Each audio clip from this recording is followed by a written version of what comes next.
Welcome to the Westin MCAT podcast with your host, Phil Hawkins. And Azaii Muñiz. Welcome back, everybody. Today, we're going to talk about reviewing exams because it is that time of the year and a lot of students are taking exams. And this is one of those areas that I feel like if there's one thing that I wish students would do more of and put more time in and put more effort in, I think students work really hard at memorizing content and dealing with skills and working on those skills. But I feel like generally speaking, students don't spend as much time reviewing exams as they should. And I have very strong feelings on this. And I think it's one of those things that if you really want to see big increases in your score, this is the one thing that is probably the most important thing out of the whole MCAT process. Absolutely agree. Could not agree more.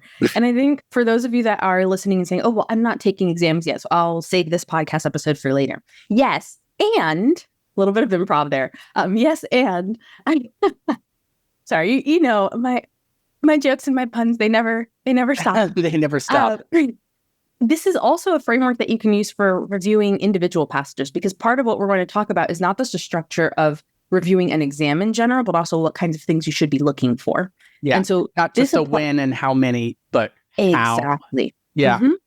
And so this is applicable for anyone who is doing practice questions right now, essentially, but really emphasizing the importance of exams in general, because what can end up happening is we end up sitting down and think that more questions is better. And that's how we increase our score. And you're going to hear people say, just grind, do more questions, do more questions, do more questions. That's how you get a 528. That is not how most people will get a 528.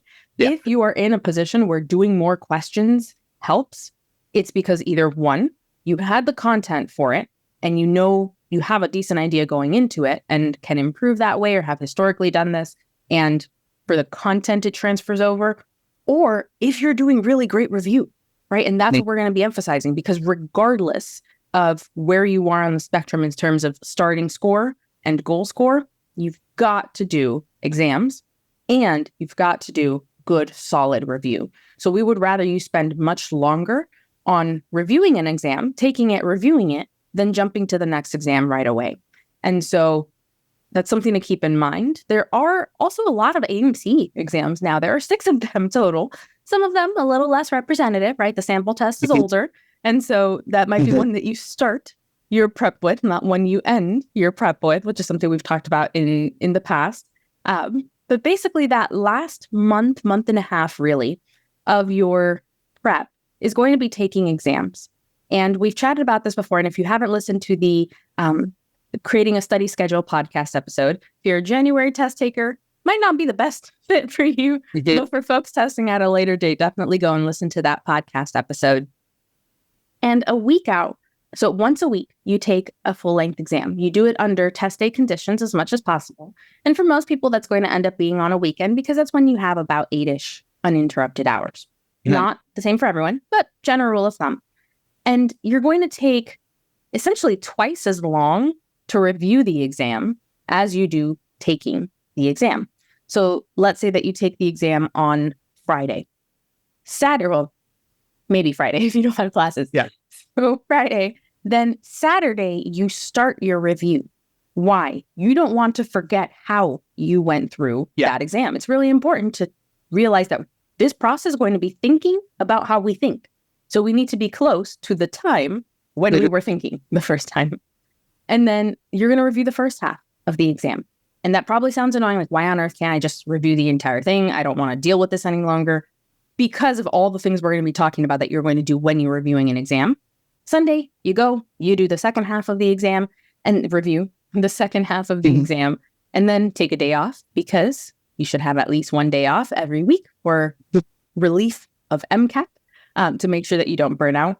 But you're going to essentially spend 2 days on a review, 1 day on actually taking full-length exam. That takes 3 of your days per week, the last month and a half-ish of your test prep time.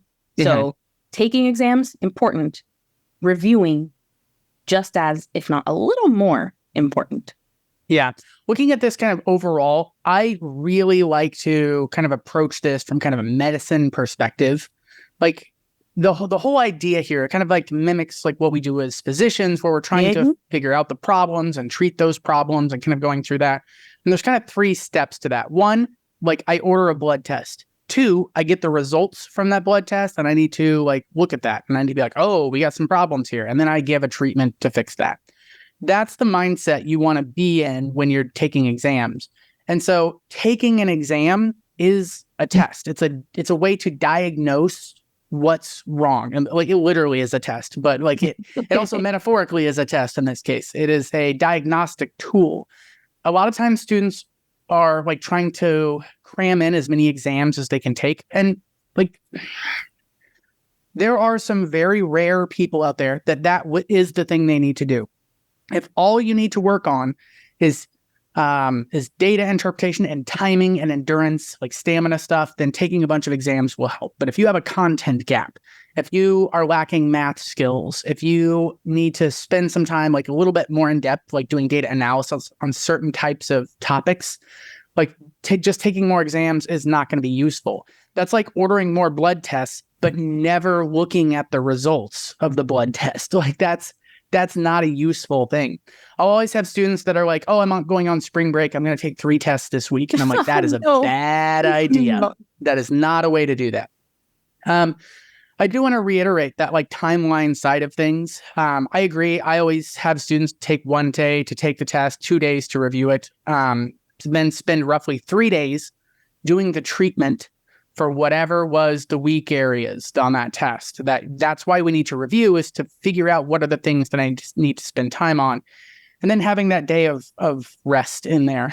Now, you don't have to follow like an exact specific schedule. And for some students, I would say like you should adjust your schedule. Like if you have accommodations for your test, you should be taking your test over 2 days because you want to mimic your actual test environment. I also like to have the day off be the day before I take a practice test, just to kind of like mimic once again what it's going to be like on test day, your actual test day, where you're kind of taking it easier. But I also often sometimes see students kind of burning out when they're like pushing really hard and then they take a practice test and like it just doesn't go well because they're exhausted.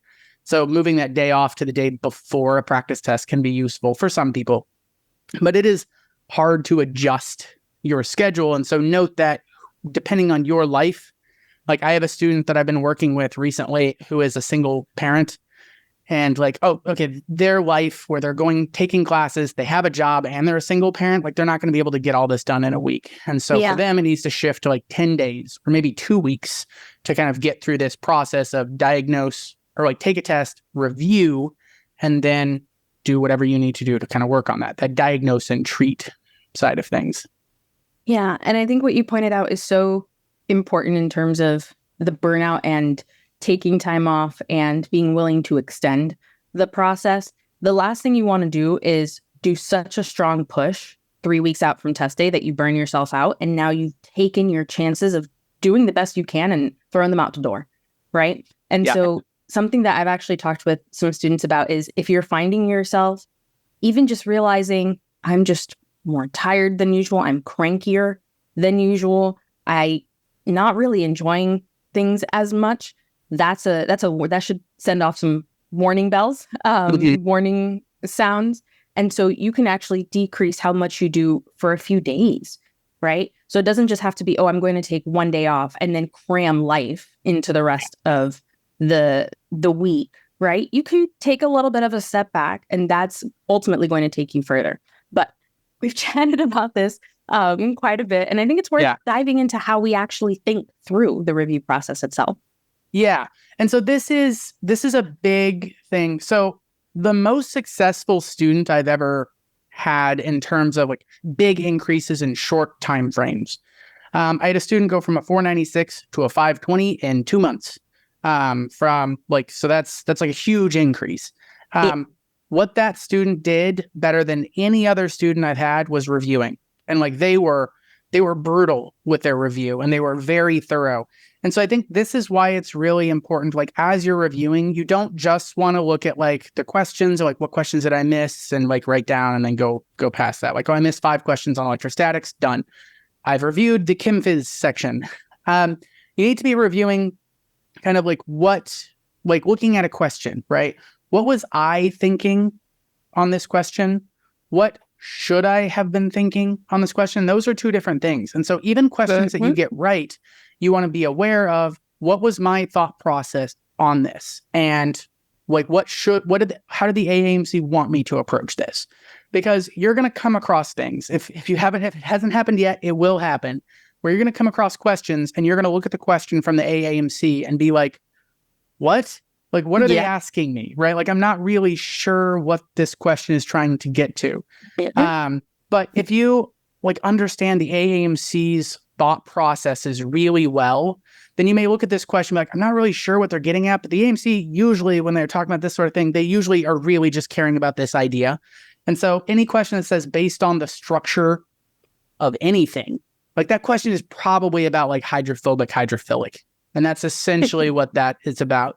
So if they say based on the structure of this drug or based on the structure of this molecule or based on the structure of this, so whatever it is, it's probably going to be a hydrophilic thing is what this question's about. And so getting into that mindset of like, maybe there were previous questions and just kind of recognizing like, oh, I knew this, but here's how I was supposed to be thinking about this. And so you're starting to get in tune with the AAMC test writers. And so I really encourage students, like when you're reviewing, and this is why reviewing takes so long, but on every single question, and this is what my student who like had the huge score increase did. This is why I encourage this for pretty much every student that I work with on like one-on-one levels, is go through the exam, look at every single question, write out what was my thought process? What should I have been thinking? Or what did the AAMC want me to think about that? And then kind of like make sure that those things are matching up. Sometimes there's going to be questions where you get them right and your thought process was like not the same as the AAMC. That's okay. Sometimes there's more than one way to solve a question, but you want to still be aware of how the AAMC wanted you to approach that. Likewise, there may be questions where you had the right thought process, but the execution was off a little bit, like problems with like math skills or things like that. And so that is kind of a completely different sort of problem. And that's why we're doing this, is to like come up with a list of like, what were the things that caused me pain, that caused difficulty, and what are the things I need to do to fix this?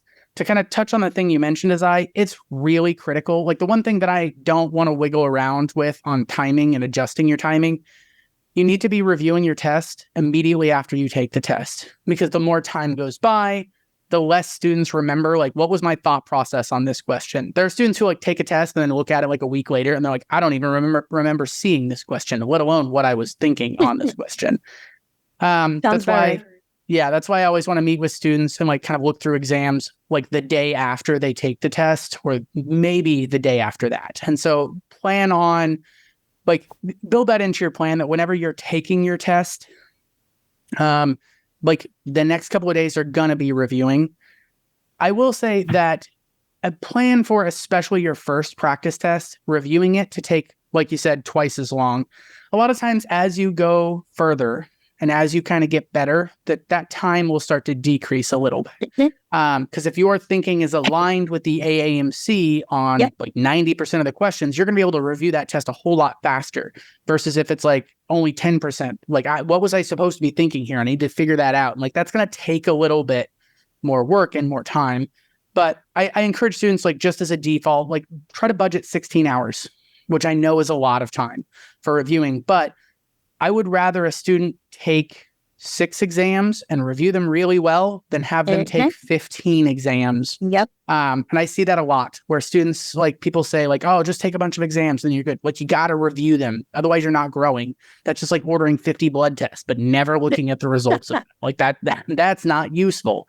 And it's a lot of work as well. Like, if you're going to be taking all those practice tests, and I really hate to see students kind of like doing so much work and just kind of like pausing.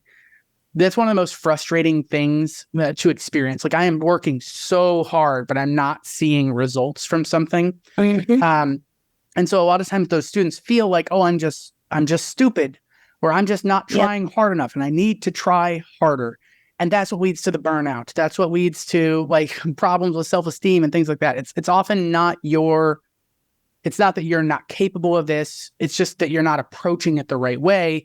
it's like a student trying to like bang their head into a wall, and you're like, no, like let's go through the door, right? Like it's actually easier to do it this way, and it's not just you need to bang harder, right, or try harder to run through this wall. It's like, wow, it's not an effort problem, it's a direction problem. And so just kind of shifting off to the side and reviewing much more thoroughly is going to have bigger effects on your score. Yeah, there's so much I want to say about I know. I could go on a whole 10-minute conversation about imposter syndrome, but instead I want to pause and shift us to think about medical school. And Phil, I know you and I have talked a lot about this. Medical school is going to be a lot of information, right? But even if you were to memorize all of the information, that alone will not make you a good doctor. You have to be able to connect the information. You have to be able to apply the information. And that's one of the things that the AMC, I would say, does best. As annoying as the MCAT can be, that's one of the really amazing things about this exam is that it's about relationships, about connections, about layering pieces. And if you just sit down and try and brute force your way through it and do more passages, more exams, don't pause to review, you're going to be missing out on the connections. You're going to be missing out on how they make those connections. You're going to be missing out on you being able to make those connections. And so that's part of why we're not going to see results if we just do more questions and don't pause to review them, right? Because we're missing this very critical component of how the exam is written and how medicine works, right? So I think I completely agree with you, Phil. It's so incredibly important to make sure that we are doing thorough review. We're doing frequent review, thorough assessments of our own thinking, and trying to figure out how the AMC wants us to think. And one of the analogies to this is not just with reviewing faster, it's with getting through the passages faster. And this is a conversation that I have with students a lot regarding cars, because every free trial session that I have, there are people that are concerned about timing and think that their issue is timing. And often it's not. If you sit down and you're reading a passage, whether it's cars or science, and it's taking you a really long time because you're not understanding what you're reading, or you're going through the questions and you're seeing those questions like, I don't know what the AMC is asking, right? That same question you were talking about. Or you're reading through the answer choices and you're like, whoa, what is happening, right? Or I'm stuck between two answers and I seem to be stuck in that 50-50 split like half the time. What is this, right? It's going to take you longer to get through the exam, going to take you longer to review it. But if you know how the AMC thinks, if you start seeing those patterns in the questions, cars is all about patterns of question patterns. And that's why we dedicate so much time to that in the course. But once you know how they're going to ask things, you can better pick out what's important in the passage. You can have a better idea of how to break down the question in the moment. You're going to get through it faster. And so a thorough review will not just help you review faster and not just help you see those connections, but when done correctly, will also help you with your timing, right? In sitting down and actually taking the exam. And so it has multiple benefits. And, just kind of recapping what you said, we're going to review both correct and incorrect. Or we're going to review questions that we got correct and questions that we got incorrect. Because like you pointed out, sometimes we might get it correct and we used incorrect reasoning. And sometimes that other reasoning works. Sometimes it's flawed. And so you want to make sure that you figure out if it's flawed or not, because if it's flawed reasoning, it will get you the next question wrong, right? Whereas if it's a different way of going about it, but it still works, it's logically sound, you have an alternate, almost like backdoor way of answering the question, you might have a faster way of solving it. Or maybe you answered the question correctly, but you took the long route. And in reading the explanation, you'll realize, oh, there's another way to solve this and it's faster. Let me make sure I know that faster way so I can get that next question even faster. And so there's benefit to reviewing not just the ones that you miss. And a lot of times students will say, okay, so I'm just going to look at the ones that I got wrong and I'm just going to look at the answer that I chose and the right answer and that's it. What if you were stuck between 3 answer choices, right? What if you were only confident that one of them was wrong and the other 3 you're like, I don't know. You only marked one is correct. The other one is correct. But what about that third one that you were really tempted by, right? So making sure that you read the solutions, not just for the correct answer, but also any that you were tempted by, any that you were interested in, because something about that answer choice drew you in and something about that answer choice is wrong. And so it's your job to figure out where is the disconnect between those two. And that's why, again, it's so important to review very soon after, again, not the same day, but you want to sleep after you take your you exam. need a mental break. Exactly. But very quickly after, start reviewing and coming up with that. I know we haven't talked about it. Have a single place where you are keeping track of all of this information. Very important, because like the AMC test patterns, you want to find your patterns to figure out what your weak areas are. And I've said this before, and I will continue saying it probably until the day I die. A weakness is just a strength we haven't cultivated yet, right? And so in order to cultivate a weakness, it's just a strength we haven't cultivated yet. So in order to cultivate it into a strength, we've got to figure out what that weak area is and then come up with that game plan, that treatment plan. But again, first, really have to work hard to identify correctly what our weakness is. We might say time, but time might not actually be the real issue here. Yeah, this is something that I see kind of like over and over again. Like there's a student that I've been working with, and it like hurts me like inside. Like sometimes when we look at a question and they're like this is what I was thinking with this. I'm like, well, that's not actually correct. I'm like, it doesn't matter. They say like, oh, it doesn't matter. I got it correct. I'm like, let's go ahead. I'm like, no. This does matter. Yeah. Like you need to understand the reasoning behind this, because like there's going to be 50 other questions that they could ask, and that reasoning is going to make you miss 49 of them. This one you got lucky on. And so we want to make sure that we understand kind of the thought process there. But also, like you said, like I definitely recommend looking at like questions that you were guessing on or things like that, but also just questions that, like, let's say it just took you a long time to do this question.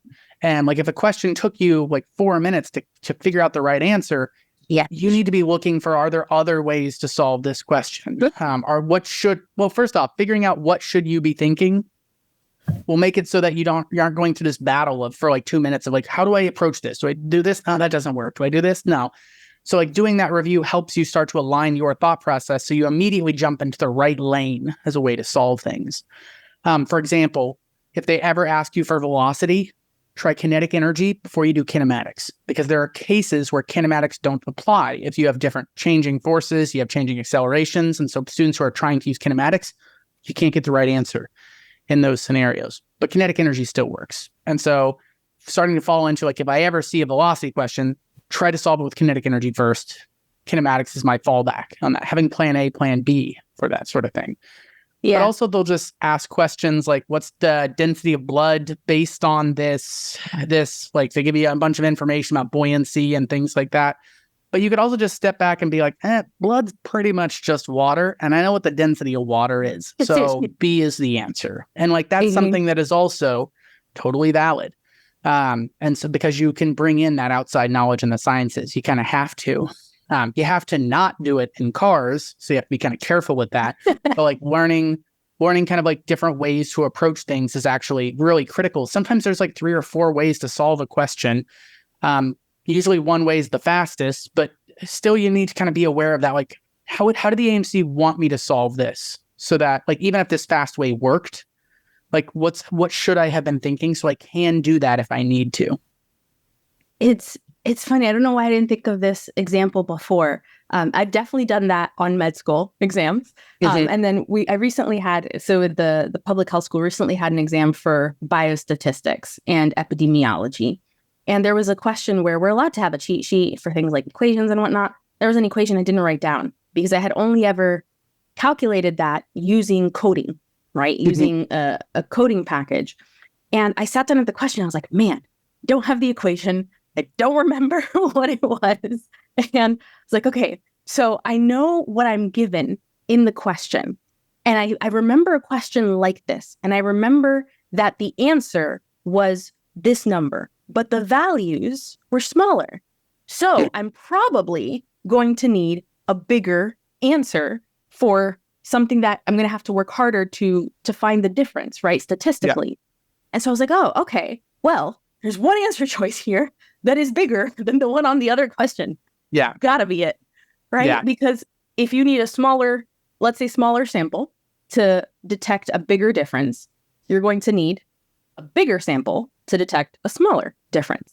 Yeah. And so you can play off of questions that you've seen before, whether you've gotten the question correct or incorrect, and go about it based on relationships and reasoning, even when you don't have numbers to fall back on. And so there are a number of questions with the AMC and on the MCAT that I've seen that it looks like you have to do a bunch of math, but you can at the very least narrow down answers because of reasoning without ever sitting down to do any math.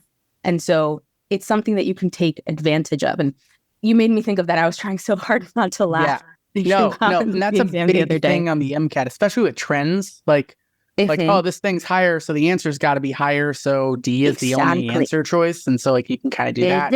Other times also, like if you just understand concepts, like for example, they'll ask you about the index of a fraction. And by definition, the index of a fraction has to be bigger than 1. And so like sometimes there's just like multiple answer choices, like you can just cross off and like immediately eliminate. Like I don't even have to do the calculation. These two don't make any sense. Or talking about shortcuts. This is another thing. I don't know why the AAMC does this, but I see it in almost every exam, at least one question, where the answers are all reactions, like full like reactants and products.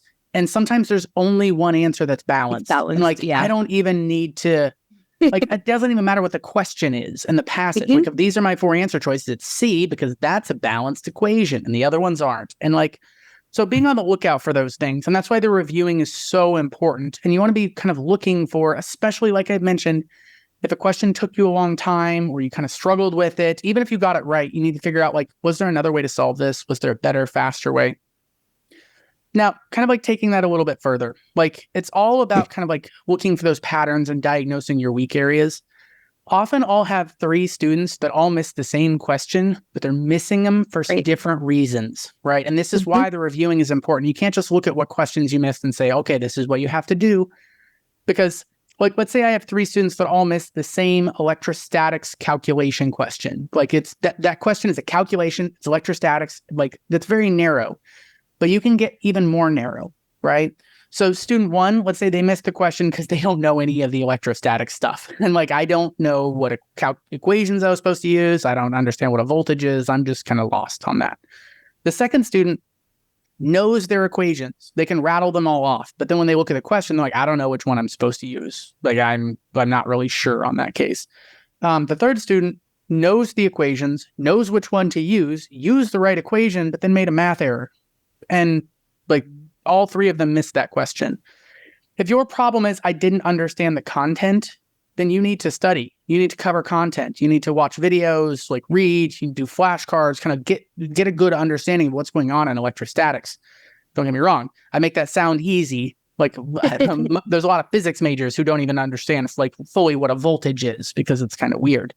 But if your problem was I didn't know which one to use, but I knew all the content. I just wasn't good at applying it.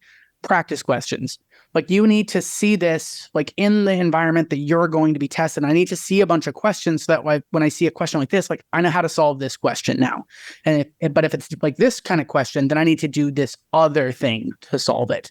And so like that's a different thing, right? So student 1 is going to be doing a lot of studying. Student 2 is going to be doing a lot of just practice questions. Student 3 needs a math refresher.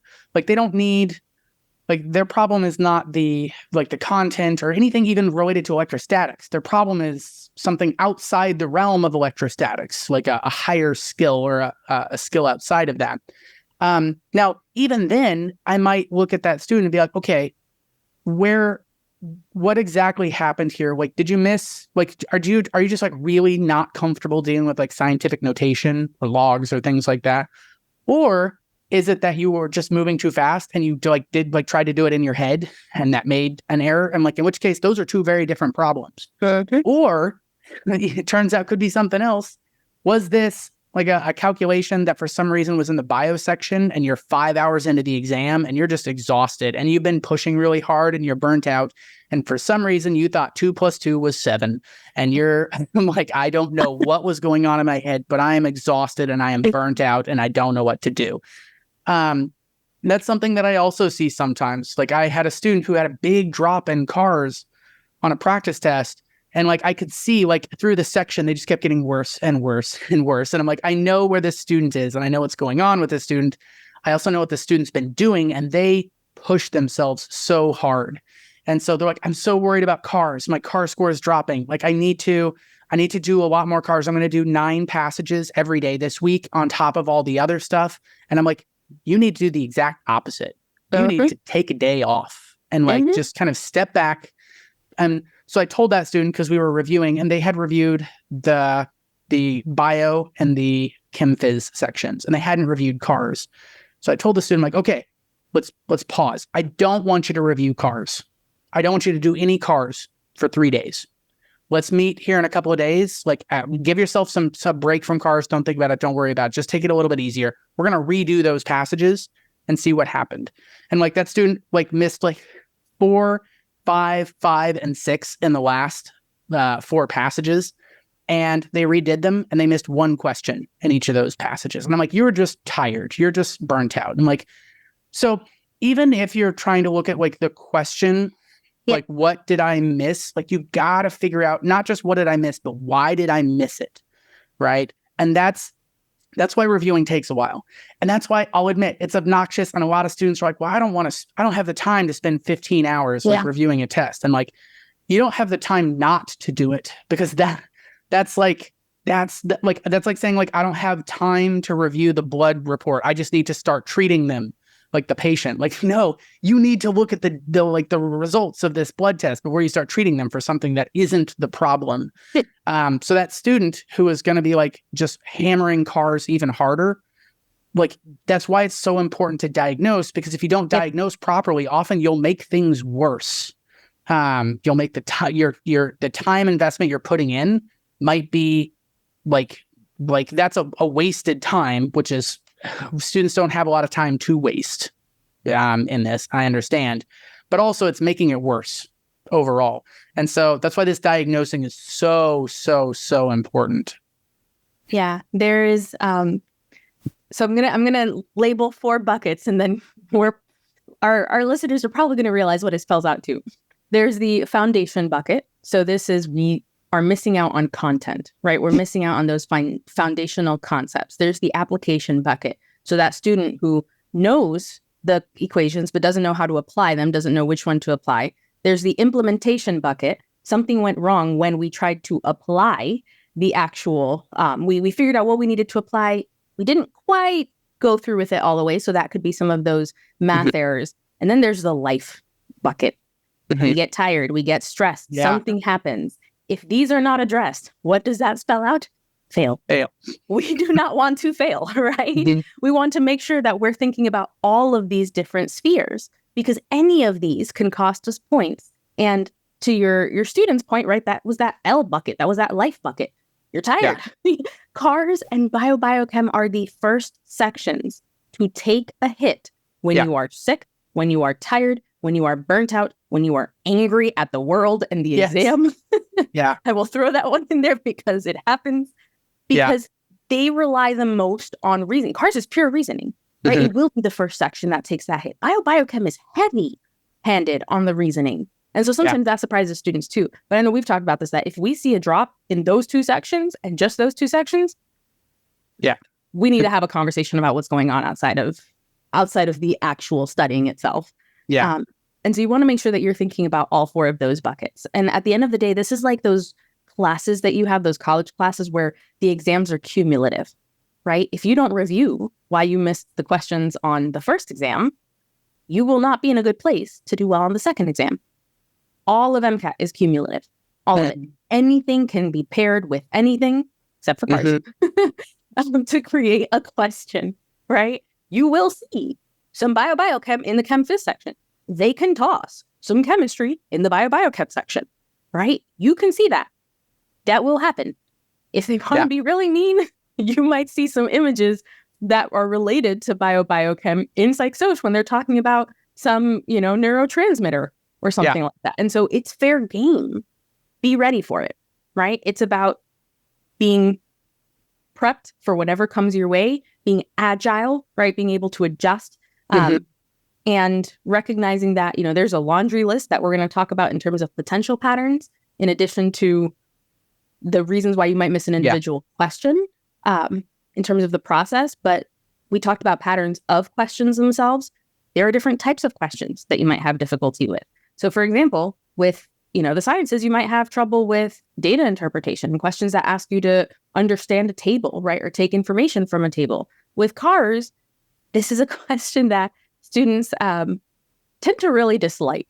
And it's when it's asking for something that is like the relationship in the passage and then gives two totally unrelated topics in the answer choices. And so it might be like a bus and a student, right? How does a bus and a student relate to the passage? Yeah. And that might be a question type that trips you up. And so that is a bucket within 4 main ones that you might be taking a look at. Yeah. That sort of like heavy application sort of question does cause a lot of trouble, because there'll be like a passage about like France and England are at war and like what's going on with that. And then the answers will all be about like, oh, these two politicians are in a debate, or there's like a married couple that are having a disagreement, or there's like kids fighting on the playground. And then there's like something else about a sandwich. And it turns out the sandwich is the right answer. And like, just because of the way that they kind of build that. Yeah. And it feels like this makes no sense, but it comes down to getting to like the core ideas of the passage and you not bringing in outside information. Because a lot of times when the questions bring in outside stuff, students start to bring in outside stuff. I don't want to project on anyone else, but that was my biggest problem. Like if they ever said, suppose blah, blah, blah, I'm like, all right, we're free game. I can bring in anything because they're bringing in new info, so I can. And that is not true. Nope. But yeah, so like looking at what's going on with this, it's really important to look for, like you said, question types, right? Certain types of passages. Like maybe the problem, like I just keep struggling with heavy data interpretation passages, and it doesn't matter what the question is about. Like I'm just more likely to miss questions if this is the passage topic. Certain topics overall, obviously, like if you struggle with electrostatics, you're going to miss more questions in electrostatics. Certain types of wrong answers, like out of scope stuff, right? Like that happens a lot, where students kind of get pulled in by those things. Stamina, right? Like what's going on with stamina? Like we've talked about that. Like it's hard to stay sharp for 8 hours. I automatically assume the first time a student takes a practice test, whatever score they get in the bio and psych section, they probably are better than whatever that score is showing. Because that first exam, if you haven't taken any exams, like we've not worked on this like big, heavy stamina skills. And I know it sounds silly, but like a lot of times students don't eat breakfast normally, and then they don't eat breakfast the day of their practice test, and it really can affect you. And like you can have some major changes. And then timing. And so you need to be kind of like keeping track of this and kind of like looking overall. There's a student whose exam I was kind of like looking through with them earlier, and we're kind of like looking at like the notes they'd taken, and like pretty much every question they like wrote, what was my thought process? What was the AMC's thought process? What can I learn from this question?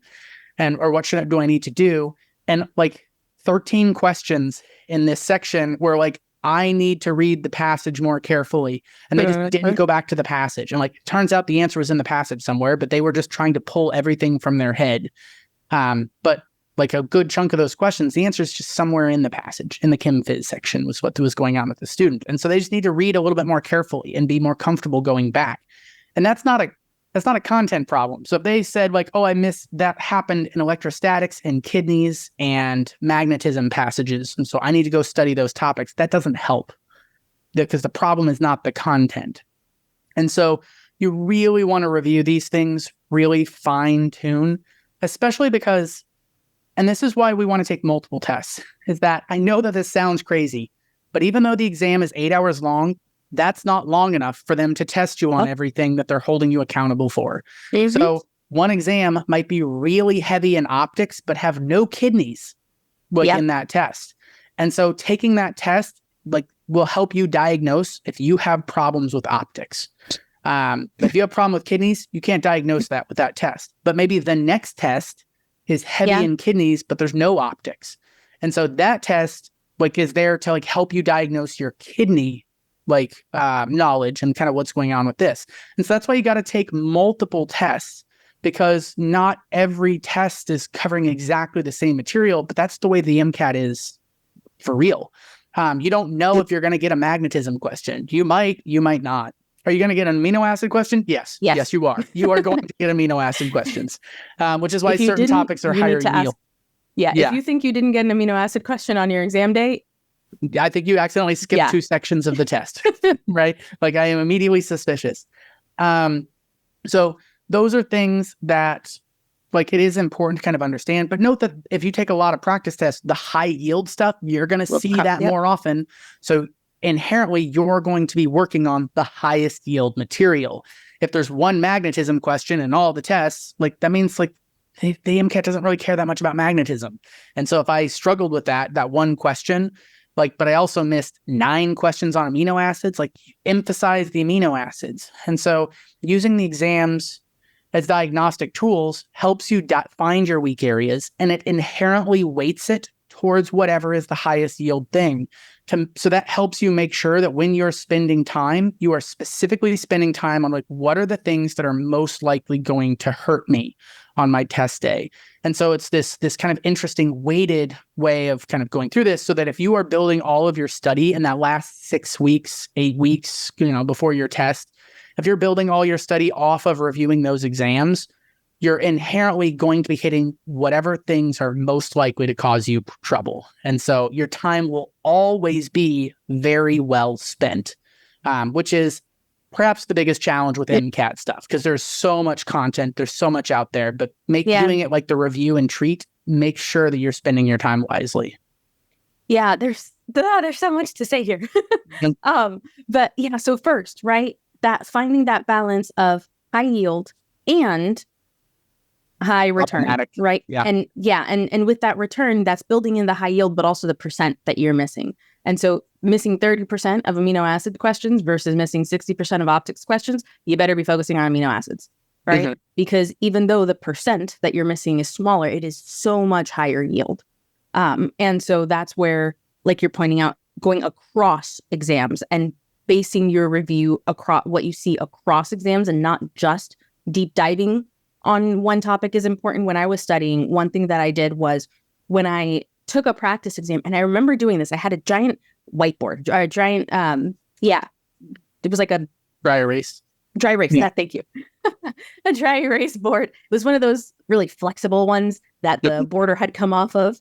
And it got a lot of use. Yeah. And I sat down after my exam and I wrote a list of the topics that I missed in order of percentage. So what did I get the lowest score on? That went highest. And then I went back and in a different color, I marked the ones that were high yield.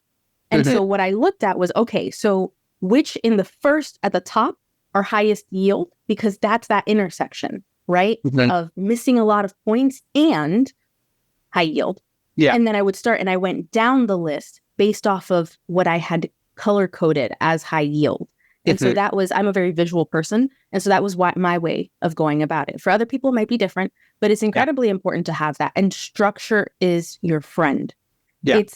It's very easy, especially if you're used to going in undergrad and just doing things, getting them done kind of willy-nilly, not having a set process. Phil, sometimes we just call each other. Yeah, we include ourselves in that, though. Yeah. I just wing it was my general strategy. That can hurt you a lot. And you've heard this story. At this point, a lot of the students I have heard the story have tested. But when I was studying for the MCAT, there was a practice exam. And to this day, I don't remember exactly if it was like 2 weeks out or 3 weeks out, something like that from my test. It was very close to my test day. And I was already taking AMC practice exams. And I don't know what possessed me to do a different third-party exam. And I did. I got double-digit both score and percentile drop. And when I tell you that I freaked out, I bawled, I called my mom. I was like, I don't know what to do. Should I push back my exam? I've been doing well. I've been making progress. And there was this massive drop. And I was like, I don't know what happened. And it's not like content suddenly flew out my brain. Yeah. I still knew what I knew. And it wasn't just cars, although cars took a very heavy hit. It was across the board. My issue was that I wasn't reasoning the way I was supposed to. I threw my strategy out the window. I don't know what possessed me to do that. I had a lot going on. I was, in school full-time, also working part-time. There was just a lot going on. And I was not systematic on that exam. I was not structured on that exam. And it cost me a lot. Not just, I didn't end up pushing my exam because I was like, I did similar to what you did with your student. I said, okay, wait, let's refigure out what was going on here. But it cost me a lot of stress. It cost me a couple of days worth of intense studying, which is important, especially if you're, a few weeks out from testing. So being systematic from the beginning, being structured from the beginning is important. You want to make sure that you're doing that. I know with cars, whenever students go to the free trial session, I can feel the stress. Yeah, feel the anxiety, the blood pressure. Feel the anxiety, the blood pressure, the sympathetic nervous system activation through the screen, both when they're coming in and when they hear about all the things that we are and aren't going to do in cars. Because in cars, we are even more structured because there's so much feeling of subjectivity in cars. But being systematic in your approach and your review, two of the most important things that you can do. And again, thinking about not just at the level of the questions, but at the level of the passages. Office hours. Very recently, I was having a conversation with a student about what I like to call cars passage personalities. So basically, the different subject areas have some patterns to them in how the author talks to us, right? And how the ideas are presented. We had a conversation about that. And it wasn't, a formal lesson. It was just office hours. And then the following week, she came back and she was like, oh, that was helpful. And now wants to go over that in more depth. And I'm like, let's do it, right? It's patterns. It's pattern recognition. The MCAT is content pattern recognition. It is the combination of foundation, application, implementation, and also making sure that life is as balanced as it can be. As it can be, yeah. Maybe not perfectly balanced, but as balanced as we can be, yes. At the end of the day, I've come to believe that I was a very hardcore perfectionist growing up and through, I would say, starting med school. Med school knocked a little bit of sense into me. But there are very few things in life that are truly perfect. And if it has humans involved, it's not perfect. Right? So we can do our very best to get there, and emphasizing the process in getting to perfect is how we're going to see that improvement. If we're expecting perfection from ourselves on day one, we're going to drive ourselves up a wall. Right. Yeah. So something kind of related to that as well. So I want to kind of reiterate just one last time, right? Take the exam, review it over a couple of days. That's going to give you 4 days left. Plan on 3 of those days is I'm hitting whatever the weak areas are. So if I took an exam and I found I'm weak on nephrology content, data interpretation, and I've been struggling with kind of timing, a overall kind of getting through things, without getting so sucked in, what I need to do is I need to study kidneys. And so I have kidneys on the list of things that I need to review nephrology content is the problem. I need to work on data analysis. I specifically need to work on some more complicated data passages. And because I need to work on timing, I can smash that in there as well. So I'm going to sit down and do 3 or 4 heavy data interpretation passages back to back. And so I'm working on timing and I'm working on this. And so the idea is you have this list of things, right? Maybe you need a math refresher on logs, and you also want to review solubility, what's going on with solubility, and some organic chemistry like carboxylic acid derivative stuff. So you've got this list of things based on that diagnostic ability that you've done in reviewing the test. And then you get to cross those things off. And that is actually a really powerful thing in terms of motivation. In order to be these are a list of my weaknesses. This is no longer one. I understand kidneys really well because I just spent the last 2 hours reviewing kidneys. I'm never going to miss another kidney question. You get to cross that off. And that feels so good to be constantly finding your weak areas and then crossing through them. And so I often find that structure also helps students kind of stay motivated and stay excited, especially when you take the next exam and there were kidney questions and you didn't miss them, right? And you're yes, I am measurably better than I was last week, right? It is the data is in, I am better than I was last week. And that sort of helps you be yeah, I'm going to keep pushing and kind of keep seeing that growth. You do have to be careful because I said, if it's a passage, an exam that's heavy on optics and light on nephrology, you study optics after that, you go to the next test, there's no optics question. There's a lot of kidney questions. And so maybe your score actually drops. That is something worth kind of taking a step back and being no, this is a good thing because it allows me to diagnose another weak area and cross that off. So eventually you take the third test and there's a couple like optics questions and a couple nephrology, and you get all of them. And so you're seeing your progress there. So I think that that is really useful. One last thing about reviewing the passages. Review the passages. Don't just look at the questions. Make sure you understand the passages overall. I know it doesn't feel like it, especially when you're starting, but in the sciences, there's only so many things they can ask you about. And there's some things that the MCAT tends to like to ask more about. And because the passages are not written by the AAMC, these are real journal articles. What happens is whenever there's hot topics in research, those tend to show up more often on exams. That's why there's a lot of passages on cancer, because there's a lot of research on cancer. That's why in the last 10 years, the exams from the AAMC have started to show a lot more passages about gut flora. In the exam that came out most recently from the don't AAMC. Don't spoil topics. Yeah. Well, okay. I'm not going to tell you anything, but there's going to be things. I'm not going to answer any questions, but whatever topics you see, whatever is being researched, you're going to see more of that. I will say, I don't have any data on this, but I'm betting that in the next couple of years, we're going to start to see more passages about COVID or viruses because there's been a lot of research on that. And so I know it doesn't seem like it, but as you're going through exams, you're going to see similar things showing up over and over. And if I read this passage about, let's say, a tumor necrosis factor, what was in a passage, there's a good chance I'm going to see another passage about that later on. And if I understand the first time I read about this passage, let's say I didn't understand it when I did it, but I've reviewed it and now I really understand what happened in this passage, that's going to help me anytime they have a passage about a similar topic, because I have all of a sudden this new knowledge set because I understood that passage. And so there are lots of times in exam 3, 4, and 5 that if you really understood the unscored sample and exam 1 and exam 2, that if you really understood and reviewed those better, you're going to do better on the later exams because of the content in the passage, not just the questions. So it's important to kind of set up that review overall. So hopefully this is giving you kind of a good insight on how to review tests. And hopefully we've emphasized how important this is. A lot of times students are like, I'm going to do 10,000 flashcards and I don't have time to review because I'm doing flashcards and that sort of thing. If your problem is content, flashcards might help. If your problem is data interpretation, flashcards won't help. And so learning to make sure that you're diagnosing and treating, right? What are my biggest issues and how do I work on those? Side note, that's also a really good way to look at literally anything in your life that you're having trouble with. What exactly is the problem here? And only treat that underlying issue rather than just constantly being reactive and I missed a question about optics, so I got to study optics, even though the problem was a math issue, right?